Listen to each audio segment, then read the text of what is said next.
Assalamualaikum warahmatullahi wabarakatuh. Puji syukur kehadirat Allah Subhanahu wa taala karena limpahan rahmat karunia keberkahannya kita masih bisa mengikuti pembelajaran secara daring atau secara online. Masih membahas tentang logika dan algoritma. Pada bahasan lalu kita telah membahas apa itu algoritma, apa itu logika, beserta contoh-contohnya. Pada bahasan kali ini kita akan membahas tentang notasi penulisan algoritma. Ya. Notasi penulisan algoritma itu dibagi menjadi 3. Ada yang disebut notasi penulisan menggunakan kalimat deskriptif, ada yang menggunakan notasi penulisan dengan menggunakan flowchart, ada yang menggunakan shortcode. Nah, untuk kalimat deskriptif ini kita sudah membahas ya sebetulnya pada pertemuan lalu. Nah, contohnya seperti apa? Contoh kita akan membuat algoritma membuat kopi instan misalnya. Nah, untuk membuat kopi instan itu apa aja proses yang pertama? Contoh dalam contoh ini, misalnya tuangkan kopi ke dalam gelas. Ya. Kedua, panaskan air hingga mendidih. Yang ketiga, tuangkan air panas ke dalam gelas. Yang keempat, aduk kopi hingga rata. Yang kelima, proses selesai. Nah, proses nomor 1 sampai 5 ini contoh penulisan algoritma menggunakan kalimat deskriptif. Ya. Nah, jadi ini sebetulnya udah kita bahas nih. Cuma kita belum tahu notasi penulisannya itu seperti apa menggunakan kalimat deskriptif. Nah, ini seperti ini. Ya. Ini notasi penulisan algoritma menggunakan kalimat deskriptif. Nah, seperti ini ya, kalimat deskriptif. Yang kedua, kita ingin menggunakan flowchart. Nah, kalau menggunakan flowchart itu, notasi penulisannya biasa identik dengan gambar. Nah, pada contoh ini kita akan membuat flowchart. Dari deskriptif ini, kita akan menggunakan notasi penulisan secara flowchart. Nah, ini ada yang namanya tombol start. Ya, nih lihat, kamu lihat. Tombol start ini disebut dengan simbol terminator. Simbol terminator ini adalah notasi yang harus ada di awal penulisan flowchart. Biasanya dia berada di awal dan di akhir nanti. Ya. Jadi start itu artinya mulai. Ya. Nah, ini simbolnya seperti ini. Ya. Kemudian ada lagi panah. Ini disebut simbol flow line. Jadi arusnya kemana, arahnya kemana setelah ini. Gitu. Ini nama simbol flow line. Nah, nomor 1 apa itu? Tuangkan kopi ke dalam gelas. Nah, seperti ini. Nah, ini simbol kotak persegi panjang ini menggunakan simbol proses. Ya, simbol proses. Nanti kita bahas ya. Ini simbol proses. Kemudian proses kedua, panaskan air hingga mendidih. Nah, kita menggunakan simbol flow line lagi untuk menghubungkan arusnya.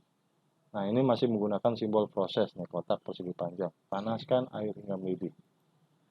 Selanjutnya yang ketiga, tuangkan air panas ke dalam gelas. Ini masih menggunakan flow line, terus menggunakan simbol proses. Terus menggunakan flow line lagi. Yang keempat, aduk kopi hingga rata. Nah, seperti ini. Yang kelima, selesai. Nah, ini simbol terminator. Jadi simbol terminator ini simbol yang harus ada di awal penulisan dan di akhir penulisan secara flowchart. Ya. Nah, simbol-simbol flowchart. Nah, seperti ini. Ini simbol terminator yang artinya dia harus ada di awal penulisan algoritma. Bentuknya seperti ini start, ini end. Ya. Kemudian ada lagi simbol flow line. Flow line itu simbol aliran atau penghubung atau arus kemana setelah ini. Gitu ya. Kemudian ada lagi kotak persegi panjang, ini simbol proses. Itu fungsinya untuk perhitungan atau pengolahan kalau di matematik ya.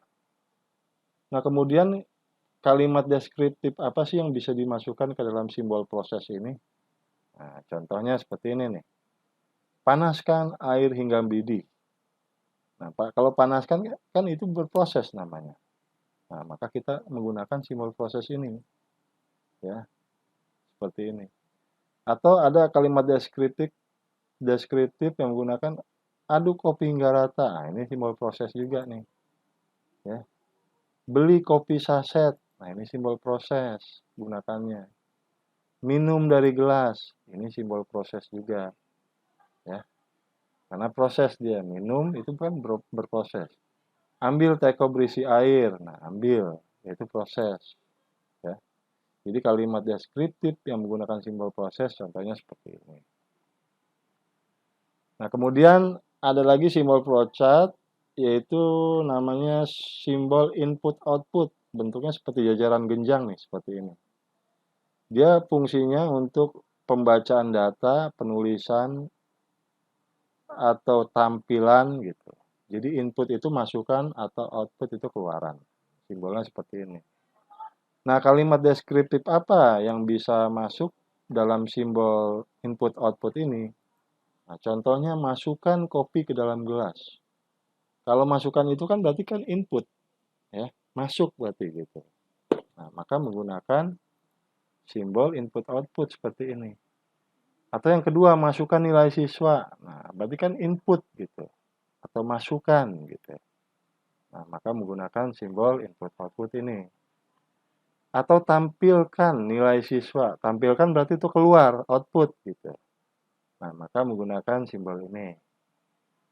Atau yang keempat, baca data siswa. Baca juga sama, menggunakan simbol input output.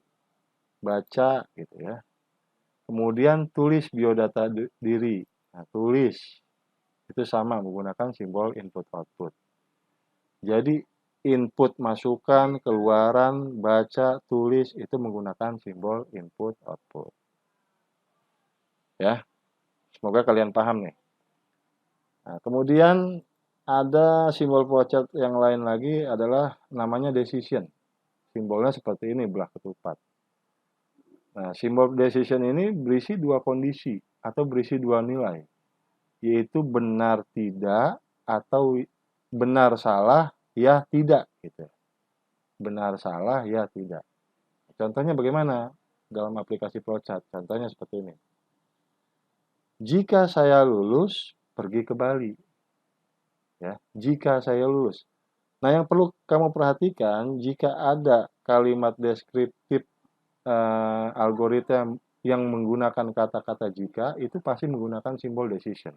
Ingat ya, jika ada yang menggunakan kata-kata jika, maka itu pasti menggunakan simbol decision. Jika itu kan pernyataan terjadi atau tidak gitu. Dia ada dua nilai. Terjadi atau tidak, atau disebutnya pengandaian. Nah, di sini jika saya lulus, pergi ke Bali. Kalau nggak lulus, berarti batal gitu. Maka ada dua. Kalau lulus dia pergi ke Bali, kalau dia tidak lulus, berarti batal. Maka penulisan, notasi penulisan flowchartnya seperti ini. Jika saya lulus, nah ini menggunakan decision. Kalau ya, misalnya saya lulus, maka pergi ke Bali. Nah, baru prosesnya selesai, end. Nah, di sini ada lagi pernyataan lagi. Jika tidak, kalau nggak lulus, nah berarti prosesnya adalah batal. Ya. Maka flow line-nya mengarah kepada terakhir gitu, berhenti. Gitu. Nah, seperti ini. Ya, mudah-mudahan kalian paham nih. Nah, ada lagi. Nah, ini jika nilai ujian. Yang kalian perlu ingat, kalau ada kata-kata jika, maka itu menggunakan simbol decision pasti. Karena jika itu kan nilainya bisa dua. Iya, kalau terjadi apa, kalau tidak terjadi apa gitu prosesnya. Jika nilai ujian lebih dari 65, maka lulus. Kalau nilai ujiannya kurang dari 65, berarti nggak lulus. Kan ada dua gitu. Maka bentuk flowchartnya, jika nilai ujian lebih dari 65, menggunakan simbol decision ya. Kalau ya dia nilainya lebih dari 65, maka lulus. Nah, proses selesai sampai sini. Nah, kalau tidak, kalau nilai kurang gitu, maka tidak lulus prosesnya. Nah, maka flow line-nya mengarah pada berakhir. Nah, ada juga simbol decision ini yang merupakan bentuk pengulangan. Contohnya bentuk pengulangan bagaimana? Contoh gini, ada kalimat deskriptif. Ini contohnya ingin merebus telur ya. Yang pertama rebus telur. Jika sudah matang, angkat. Nah, ada kata-kata jika nih. Nah, maka dibuatkan bentuk flowchartnya seperti ini. Rebus telur itu kan proses. Ya, rebus telur, proses. Ya. Nah, jika sudah matang, menggunakan simbol decision. Maka, kalau iya dia matang, maka diangkat. Dan proses selesai. Nah, kalau belum matang gimana? Kalau belum matang, dia flow line-nya nggak mengarah ke end, tapi mengarah rebus lagi telurnya gitu. Nah, seperti ini. Ini namanya bentuk pengulangan. Jadi dia akan berhenti pengulangan ini kalau betul-betul telurnya udah matang gitu. Kalau udah matang, angkat, berakhir. Kalau belum, dia rebus lagi. Terus diulang. Ya, sampai dia matang gitu maksudnya. Itu bentuk pengulangan namanya.